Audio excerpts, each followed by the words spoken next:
खबरें विस्तार से। आज विधानसभा के सत्र में जैसा अंदाजा लगाया जा रहा था वो अभी कुछ ऐसा ही। किसान कर्ज माफी के मुद्दे पर आज सदन में हंगामा हुआ। नेता प्रतिपक्ष गुलाब चंद कटारिया ने कर्ज माफी का मुद्दा उठाया और इसके आदेश निकालकर उन्होंने कहा, लंगड़ा आदेश निकालकर जनता के साथ धोखा दिया है। किसान के खाते में कितना पैसा माफ हुआ, घोषणा पत्र और आदेश की भाषा अलग अलग है। सरकार के फैसलों में विरोधाभास दिखता है और पात्रता को लेकर अब तक स्थिति सरकार ने साफ नहीं की। गुलाब चंद कटारिया ने तमाम बातें कही। तो आज फिर से हंगामा सदन में। 15वीं विधानसभा के पहले सत्र का आज चौथा दिन और जैसा अंदाजा लगाया जा रहा था हंगामे का आसार। किसान कर्ज माफी को लेकर सदन में हंगामा।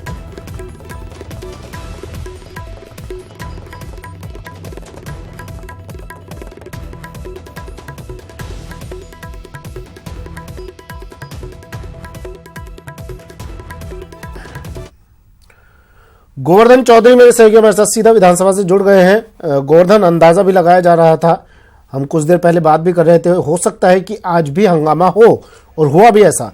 किसान कर्ज माफी पर बात होती है और इसको लेकर हंगामा हो जाता है। क्या कुछ चल रहा है सदन में अभी? बिल्कुल, विधानसभा की कार्रवाई शुरू होते ही आज शून्यकाल से विधानसभा की कार्रवाई शुरू हुई। किसान कर्ज माफी को लेकर के दो विधायकों ने स्थगन लगाए थे और विधानसभा अध्यक्ष ने फिर 4 से 5 विधायकों को बोलने की मंजूरी दी थी।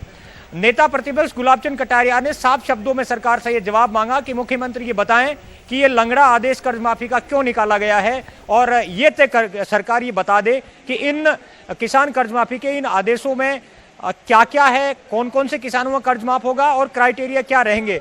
साथ ही कटारिया ने निशाना इस बात पर भी साधा कि 10 दिन में कर्ज माफी की घोषणा की गई थी। हालांकि जो कांग्रेस का घोषणा पत्र था उसमें कुछ भी हो सकता है, लेकिन सरकार ने जो आदेश निकाला है उसमें अब 10 दिन में कर्ज माफी की बात की गई है और अभी तक किसानों को कर्ज माफी का प्रमाण पत्र नहीं मिला। ये तमाम सवाल गुलाब चंद कटारिया और उपनेता प्रतिपक्ष राजेंद्र राठौड़ ने उठाए। जवाब में सीएम अशोक गहलोत ने लंगड़ा आदेश शब्द पर आपत्ति जताई और कहा कि आदेश कोई लंगड़ा नहीं होता। गहलोत ने चुटकी लेते हुए कहा कि सोच लंगड़ी होती है। तो एक तरह से पक्ष विपक्ष के बीच में काफी नोकझोंक भी हुई और सीएम ने भी अपने अंदाज में विपक्ष को जवाब देने की कोशिश की।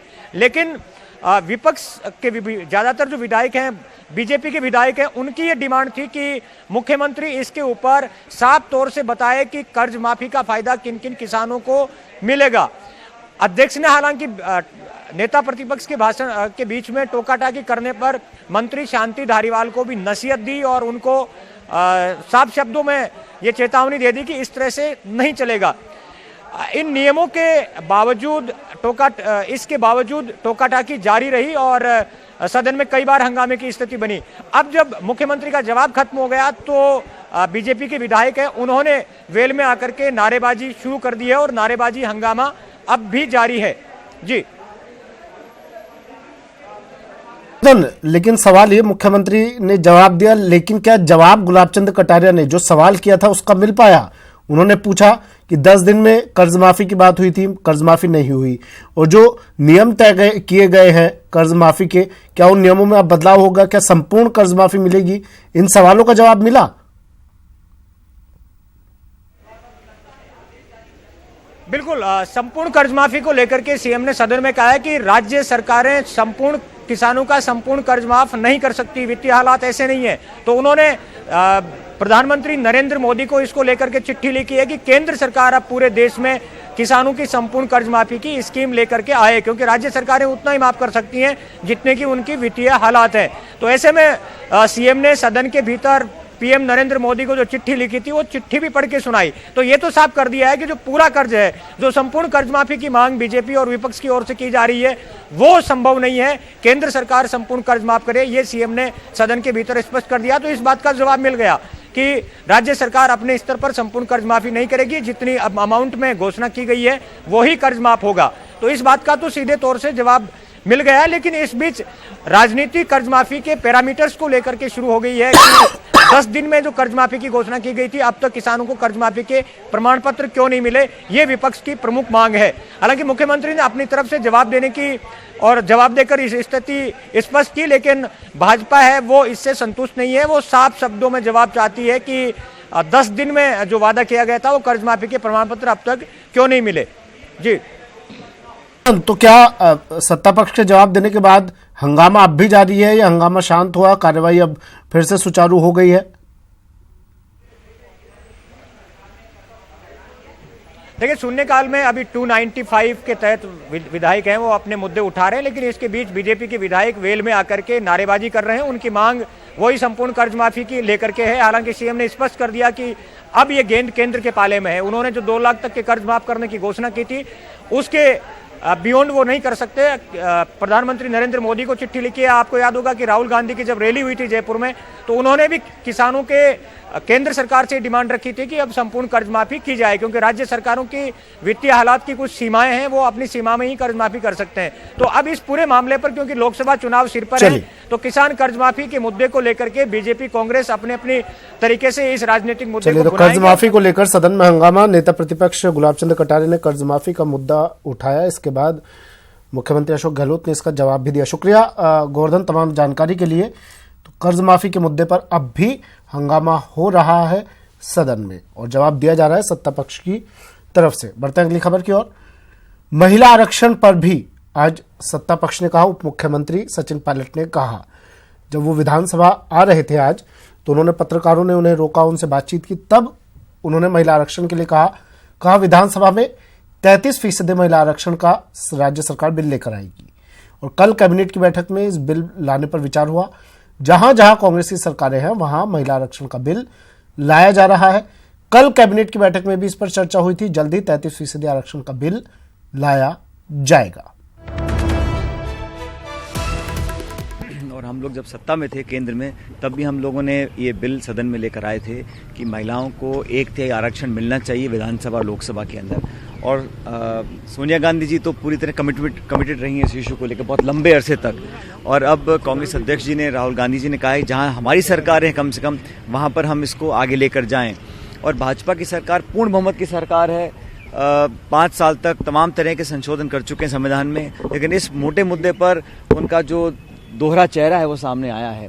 5 साल तक लगातार सोनिया गांधी जी, राहुल गांधी जी लिखते रहे कि इस 1/3 के आरक्षण को हम कारगर साबित करें, लेकिन वो कर नहीं पाए हैं क्योंकि मंशा नहीं है।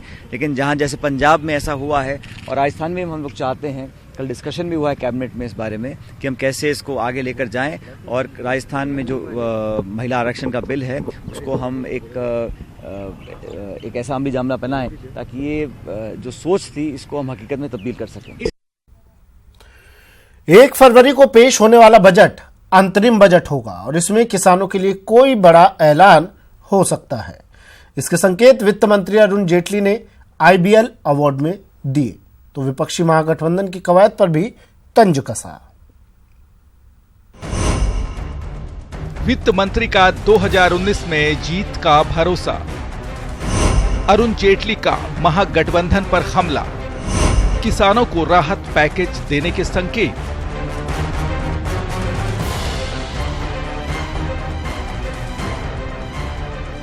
चंद महीने बाद होने वाले लोकसभा चुनाव में मोदी सरकार जीत को लेकर आश्वस्त है। वित्त मंत्री अरुण जेटली ने दावा किया है कि विपक्ष की एकजुटता का मोदी सरकार के भविष्य पर कोई असर नहीं पड़ने वाला। विपक्षी नेताओं के एकजुट होने की खबरों पर करारा कमेंट करते हुए अरुण जेटली ने कहा कि एक शख्स से सत्ता छीनने के लिए किया गया ये गठबंधन सफल नहीं होगा। India, as I indicated to you earlier, is a highly aspirational, politically conscious society. And such societies never opt for a suicidal cause. They'll opt for the Nawabs of negativity may come together, but that's not something where they are going to hold together and carry much credibility as far as the people are concerned. India business leaders award समारोह में video conferencing call के जरिए बोलते हुए जेटली ने ये भी संकेत दिए कि किसानों के लिए सरकार बड़े फैसले ले सकती है। वित्त मंत्री ने कहा कि कृषि क्षेत्र कई मुश्किलों से जूझ रहा है और किसानों के हित में फैसला लेना बेहद जरूरी है। उन्होंने दावा किया कि मोदी सरकार ने 5 साल में विकास पर ध्यान दिया और गरीबों का जीवन बदलने पर सरकार का फोकस रहा। वहीं वित्त मंत्री ने ये भी संकेत दिए कि चुनावी साल होने के कारण इस बार अंतरिम बजट पेश किया जाएगा।